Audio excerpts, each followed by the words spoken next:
Hello students, welcome to our channel grow your marks. और आज के इस वीडियो में हम क्लास 6 हिंदी एनसीईआरटी की जो 10th पोएम है झांसी की रानी, उसके प्रश्न उत्तर करने वाले हैं। लेकिन अगर आपने इस चैप्टर के फुल एक्सप्लेनेशन नहीं देखा है तो पहले उस वीडियो को जाके देखें, क्योंकि तभी आपको इस चैप्टर के प्रश्न उत्तर जो है वो समझ में आएंगे। और वीडियो शुरू करने से पहले आप हमारे चैनल को सब्सक्राइब करें और बेल आइकन को दबाना ना भूलें। तो चलिए शुरू करते हैं। तो बच्चों, हमारा पहला प्रश्न ये है, किंतु काल गति चुपके चुपके काली घटा घेर लाई। इस प्रश्न को हमें दो भागों में दिया गया, एक का है एक खा।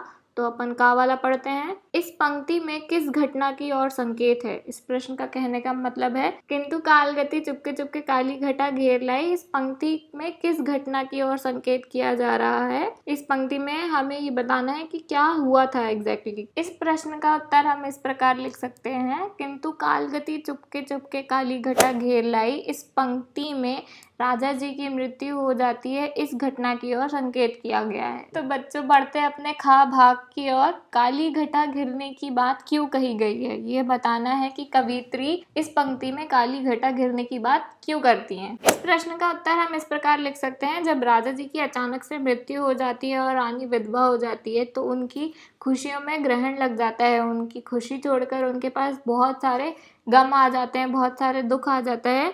और ऊपर से जब राजा जी निसंतान मरते हैं तो अंग्रेज जो सरकार रहती है उनको झांसी हड़पने का अच्छा मौका मिल जाता है। बढ़ते हैं अपने दूसरे प्रश्न की ओर। कविता की दूसरी पंक्ति में भारत को बूढ़ा कहकर और उसमें नई जवानी आने की बात कहकर सुभद्रा कुमारी चौहान क्या बताना चाहती हैं? इस क्वेश्चन में ये पूछा गया है कि दूसरी जो पंक्ति है जहाँ पे ये रहता है कि बूढ़े भारत में भी आई फिर से नई जवानी थी, इस पंक्ति से सुभद्रा कुमारी चौहान जो अपनी कवियत्री हैं वो क्या बताना चाह रही हैं? इस प्रश्न का उत्तर हम इस प्रकार लिख सकते हैं कि कवियत्री सुभद्रा कुमारी चौहान जी ने भारत को बूढ़ा इसीलिए कहा है क्योंकि हमारे भारत की जो दशा थी वह बहुत ही जर्जर हो चुकी थी। हम बहुत कमज़ोर हो गए थे, अंग्रेज हमसे बहुत गुलामी कराया करते थे। और भारत में नई जवानी का उल्लेख इसीलिए किया गया है क्योंकि रानी लक्ष्मीबाई जब अपनी स्वतंत्रता की क्रांति के लिए पूरे भारत वासियों को प्रेरित करती हैं तो हम भारतवासियों में नया जोश उत्पन्न होता है और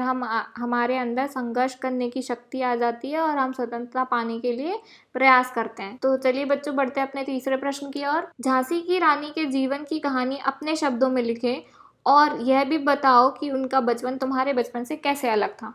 इस प्रश्न में हमें ये बताना है कि उनकी जीवन की कहानी क्या थी और हमारा बचपन उनके बचपन से किस प्रकार अलग था। इस प्रश्न का उत्तर हम इस प्रकार लिख सकते हैं कि रानी लक्ष्मीबाई का बचपन का जो नाम था वो छबीली था। उन्हें मनु के नाम से भी जाना जाता था। वह अपने पिता की इकलौती संतान थी और वह हमेशा कानपुर के जो नाना साहेब थे उनके मुँह बोली बहन थी। वह उन्हीं के साथ पढ़ती थी, वह उन्हीं के साथ खेली थी। बचपन उनका उन्हीं के साथ निकला था। वह बचपन से ही बहुत वीर और साहसी थी, उनके अंदर बहुत साहस था, वह निडर थी, वह किसी से नहीं डरती थी। और एक झांसी की राजा गंगाधर राव के साथ उनकी शादी होती है। शादी होने के बाद वह झांसी आती है, लेकिन शादी के कुछ समय बाद ही उनके पति राजा गंगाधर राव की अचानक से मृत्यु हो जाती है और अंग्रेजी शासक जो लोग रहते हैं वह झांसी को हड़पने का प्रयास करते हैं और झांसी की रानी अपनी झांसी को बचाते बचाते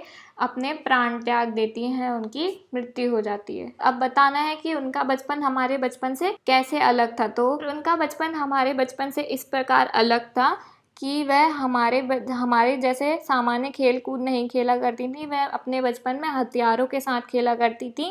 बर्छी, ढाल, कृपाण, कटार ये सब उनके हथियार हुआ करते थे। और उनके खेल क्या हुआ करते थे? नकली युद्ध करना, व्यू की रचना करना, सैनिकों को घेरना, किले तोड़ना, शिकार करना, ये सब उनके खेल हुआ करते थे। और आज हमारे बचपन में हम जो खेल खेला करते थे वहाँ उसमें हथियार कहीं से कहीं तक नहीं आते थे।